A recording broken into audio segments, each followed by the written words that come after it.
پہلی بات تو یہ کہ اللہ تعالیٰ نے اس صورت میں صبح کی روشنی کو رات کے مقابلے میں ذکر کیا ہے اور یہ بتایا ہے کہ صبح کا رب ظلمتوں کو دور کر سکتا ہے۔ اس سے ہمیں صبح کی اہمیت کا اندازہ ہونا چاہیے،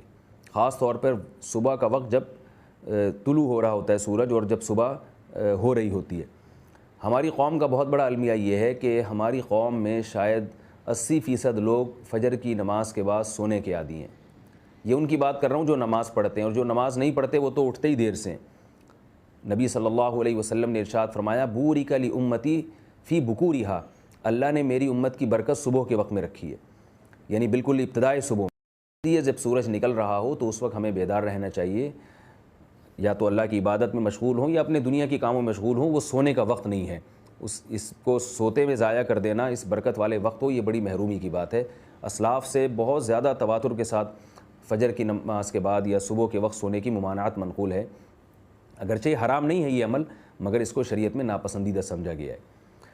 دوسرا ہمیں اس صورت سے یہ پتہ چلتا ہے کہ رات ایک شر کی چیز ہے، اس لیے رات کو انسان کو ان تمام چیزوں سے اجتناب کرنا چاہیے جو تمام چیزیں اسے کسی بھی درجے میں نقصان پہنچا سکتی ہیں۔ تبھی تو رات کے شر سے پناہ مانگی گئی ہے، یعنی شر کی چیز ہے تبھی تو اللہ حکم دے رہے ہیں کہ اس سے پناہ مانگو۔ نبی صلی اللہ علیہ وسلم نے فرمایا کہ رات کو چراغ بجھا کے سویا کرو،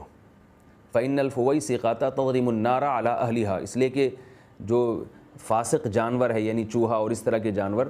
یہ بعض دفعہ چراغ گرا کے آگ لگا دیتے ہیں۔ یہ ایک احتیاطی تدبیر ہے کہ آپ رات کو سونے سے پہلے تمام احتیاطی تدابیر پر عمل کریں کہ کوئی بھی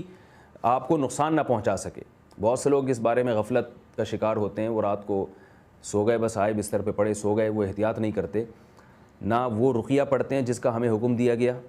اور نہ ہی کوئی ظاہری اسباب اختیار کرتے ہیں۔ تو رات کو اس کا خوب اہتمام کرنا چاہیے کہ آپ کے دروازے کا تالا اچھی طرح لگا ہوا ہے کہ نہیں لگا ہوا، کوئی ایسا راستہ تو نہیں ہے کہ چور کو کوئی راستہ مل جائے آنے کے لیے، ایسا تو نہیں ہے کہ آپ نے کوئی ایسی الیکٹرانک کوئی چیز ہے آپ جلا کے سو جائیں جو آپ کو نقصان پہنچا سکتی ہے۔ ہیٹر کو آپ اچھی طرح چیک کر لیں سردیوں میں، کہیں ایسا تو نہیں ہے کہیں اس میں گیس لیک ہو رہی ہو۔ ایسے سینکڑوں واقعات ہو چکے ہیں کہ سوتے ہوئے میں انسان کی موت واقع ہو گئی۔ تیسرا سبق ہمیں یہ ملا کہ جادو اور ٹونے والوں سے دور رہنا چاہیے۔ آپ کو ہر علاقے میں ہر معاشرے میں کچھ ایسے لوگ نظر آئیں گے جو جادو کرتے ہیں اور اس طرح کی مختلف قسم کی اشیاء میں پڑھتے ہیں، وہ ایسے لوگوں سے انسان کو دور رہنا چاہیے۔ بعض دفعہ میرے پاس ایسی کالز آتی ہیں کہ ہمارے پڑوس میں ایک صاحب ہیں جو یہ کام کرتے ہیں اور یہ اس طرح کی چیزیں کرتے ہیں، یا ہم نے کرائے پر ایسے لوگوں کو گھر دیا ہوا ہے جو ہر وقت تعویذ گنڈوں میں لگے رہتے ہیں، تو میں ان سے کہتا ہوں کہ ان کرایہ داروں کو آپ گھر سے نکال دیں، کیونکہ ان کے برے اثرات آپ پر بھی پڑیں گے۔ اور ایسا ہوتا ہے کہ ایک جن بھگانے، اور یاد رکھیں یہ ساری چیزیں وہ کرتے ہیں جو جنات کے علاج کے نام پہ کام کر رہے ہیں۔ ان کا دعویٰ تو یہ ہوتا ہے ہم جنات کا علاج کر رہے ہیں، مگر حقیقت میں جنات بھی انہی کے پاس ہوتے ہیں اور یہ اس قسم کی شر کی چیزیں بھی انہی کے پاس ہوتی ہیں۔ ان لوگوں سے جتنا دور رہیں گے آپ عافیت میں رہیں گے۔ اس لیے کسی ایسے شخص کو کرائے پہ گھر نہ دیں جو یہ جادو ٹونوں میں اور زیادہ ان تعویذ گنڈوں میں اور فلیتوں پلیتوں میں لگا رہتا ہے۔ ان سے اپنی جان چھڑائیں، ان سے دور رہا کریں، اسی میں خیر ہے، اسی میں عافیت ہے۔ تو یہ ہمیں ایک سبق ملتا ہے اس سے، اور ایک سبق ہمیں اس صورت سے ملتا ہے حاسدین کے شر سے۔ تو حاسدین کے شر سے بچنے کا ایک طریقہ تو سورہ فلق میں اللہ نے بیان کیا کہ اللہ کی پناہ مانگی جائے۔ تو یعقوب علیہ السلام نے اپنے بیٹوں کو حکم دیا کہ مختلف دروازوں سے داخل ہو، اس لیے کہ ان کو یہ خوف تھا کہ سب بیٹے ایک ہی دروازے سے داخل ہوں گے